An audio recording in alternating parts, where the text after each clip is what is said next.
जगद्गुरू संत तुकाराम महाराज प्रतिष्ठान सावेडीच्या अखंड हरिनाम सप्ताहाची भक्तिमय सांगता परमपूज्य गुरुवर्य जंगले महाराज शास्त्रीजी यांच्या काल्याच्या कीर्तनानं सोहळ्याची सांगता भक्ती ज्ञान आणि वैराग्याचा संदेश भाविकांना गोकुळाची अनुभूती सावेडी येथील श्री संत जगद्गुरू तुकाराम महाराज प्रतिष्ठान आयोजित अखंड हरिनाम सप्ताहाची सांगता परमपूज्य गुरुवर्य जंगले महाराज शास्त्रीजी यांच्या काल्याच्या कीर्तनानं भक्तिमय वातावरणामध्ये संपन्न झाली।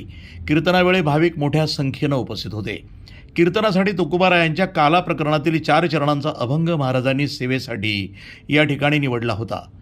कंठ धरिला कृष्णमणी अवघा जनी प्रकाश काला वाटू एकमेका वैष्णव अणिका संभ्रम वाकुलिया ब्रह्मादिका उत्तम लोका दाखवू तुका म्हणे भूमंडळी आम्ही बळी वीर गाढे। या अभंगातून तुकोबाराय काल्याचं अनन्यसाधारण महत्त्व प्रतिपादन करतात। काल्याचं महत्त्व आणि काला कोणाच्या हातानं वाटला जातो हे या अभंगातनं स्पष्ट होतं। आम्ही कंठात कृष्णमणी धारण केला, पण कोणता, ज्याचा संपूर्ण जगतामध्ये प्रकाश पडलाय। अर्थातच तो कृष्णमणी जगाला प्रकाशित करून स्वतः प्रकाश स्वरूप आहे। असा स्वयंप्रकाशित मणी कंठात धारण केला असा जो निका वैष्णव आहे, थोडक्यात शुद्ध वैष्णव आहे, त्यालाच काला वाटता येतो आणि घेता येतो। असा जो भक्ती ज्ञान आणि वैराग्याचा या सामर्थ्यानं युक्त वैष्णव आहे, तो ब्रह्मदिकाला वाकुल्या दाखवतो। एवढं सामर्थ्य त्याच्यात आहे आणि तो या भूमंडळामध्ये सर्वात बलवान आहे। कालाप्रसाद प्राप्त होत असताना जे विषयासक्त आणि बहिर्मुख आहेत त्यांना काला प्राप्त होत नाही। त्यांना फक्त दही आणि लाही मिळेल, पण प्रसाद नाही। असे कोणतरी ब्रह्मादिक देव, स्वर्गातील देव यमुनेत मासे म्हणून आले, पण त्यांना काला प्राप्त झाला नाही। पण भक्तीचे, ज्ञानाचे आणि विरक्तीचे असे बळ ज्याच्या अंगात आहे, ज्याने अवघ्या जगाला जगा काळ खाय आम्ही माथा दिला पाय असे सांगितले, असे वैष्णवच हा प्रसाद प्राप्त करतात। त्यासाठी पहिला वैष्णव कळला पाहिजे आणि भगवंतावर कसं प्रेम करावं हेही कळलं पाहिजे। ज्या माणसाला प्राणीमात्रावर प्रेम करता येतं त्यालाच भगवंतावर प्रेम करता येतं। ज्याच्या अंतःकरणात प्रेमाचा पाझर आहे त्यालाच भक्ती करता येते। जे भक्त असतात त्यांना जीवापेक्षा देव अधिक प्रिय असतो। राधेचा दृष्टांत देऊन सर्व भाविक भारावून गेले। काल्याच्या कीर्तनाचा विधी, चरित्र तसेच उच्चारावे केले देवे गोकुळी भगवान गोपाल कृष्णाचे चरित्र सांगताना भाविकांना प्रत्यक्ष गोकुळाची अनुभूती आली। त्याबरोबरच तुकोबारायांचे अलौकिक सदेह वैकुंठ गमनाचे चरित्र सांगून तुकोबारायांच्या विचारांचा प्रत्येकानं आपल्या जीवनात उपयोग करून तसं आचरण करावं असं प्रतिपादन केलं। तुका झालासे कळस म्हणून आपल्या संपूर्ण वारकरी संप्रदायाचे जीवन म्हणजे तुकाराम महाराज आहेत। महाराजांच्या जीवनामध्ये अनेक संकट आली, पण भगवंतावर दृढ विश्वास आणि प्रेम असल्यामुळं तुकोबारायांना सदेह वैकुंठ गमन करता आलं। स्वतः भगवंत आपल्या लोकात नेण्यासाठी देऊत आले।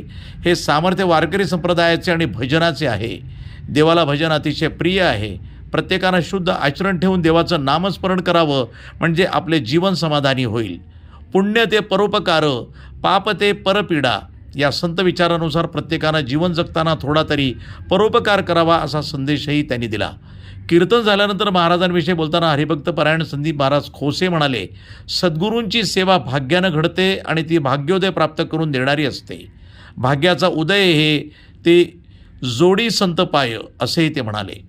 सावडीकर आणि अहिल्यानगरकर पंचक्रोशीचे भाग्य आहे की भक्ती ज्ञान आणि वैराग्य यांनी परिपूर्ण असं जीवन असलेलं परमपूज्य गुरुवर्य शास्त्री महाराज आपल्याला लाभले आहेत।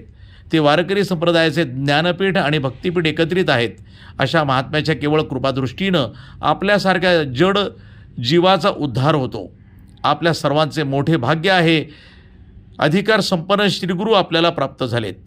चरणी माथा ठेवी जे हेची भले असे त्यांनी सांगितले। यावेळी माजी महापौर बाबासाहेब वाकळे आणि जगद्गुरू तुकोबाराय प्रतिष्ठान यांचेही कौतुक करण्यात आले। त्यांच्या माध्यमातून समस्त अहिल्यानगरकरांना भक्ती, ज्ञान आणि अन्नदानाची पर्वणी लाभली। हा सोहळा यशस्वी करण्यासाठी प्रतिष्ठाननं मोठे परिश्रम घेतले असल्याचंही यावेळी सांगण्यात आलं। उपस्थित महाराजांनीही या उपक्रमाचं मनापासून कौतुक केलं। तुकाराम महाराजांचं मंदिर बांधलं, खूप धन्यवाद आहेत तुम्हाला। महाराजांच्याबद्दल असणारी तुमची आस्था फार छान केलं आणि त्या निमित्ताने आपला हा चालला 27 वर्ष चालला सप्ताह आहे आणि त्या पारंपरिक जगातच पण होतं, काय बोलायचं काही काम नाही। पहाटे काकडा, गाठ्याचं पारायण, हरिपाठ रोज रात्री कीर्तन म्हणजे अन्नदान, ज्ञानदान हे सगळं या ठिकाणी भरपूर घडतं. ही महाराजांची कृपा आहे, तुकाराम महाराजांची कृपा आहे, पांडुरंगाची कृपा आहे. आणि याची सांगता म्हणून काल्याचं कीर्तन आमचे खोशे महाराज फक्त अंधकार दूर करत असतो, सूर्य प्रकाशित करीत नसतो. मग आपल्याला आपण प्रकाशित करतो सूर्याला.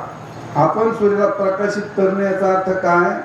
त्याला ज्ञान होणं. हा सूर्य आहे, हे जगत आहे, हे झाड आहे, हे लाकूड आहे, हा मनुष्य आहे, असं ज्ञान होणं याला म्हणतात प्रकाशन करणे. समजलं का? याला म्हणतात प्रकाशन करणे. हा आत्मा जो आपण पाया प्रकाशित असे धनंजय आणि काय बोलो या आभेदूचे असे असा जो आत्मा असतो तो सर्व जगाला प्रकाशन, सगळं जगत आत्म्याने आत्मज्ञानाने. वृत्तसंपादन विभाग, न्यूज टुडे 24, अहिल्यानगर.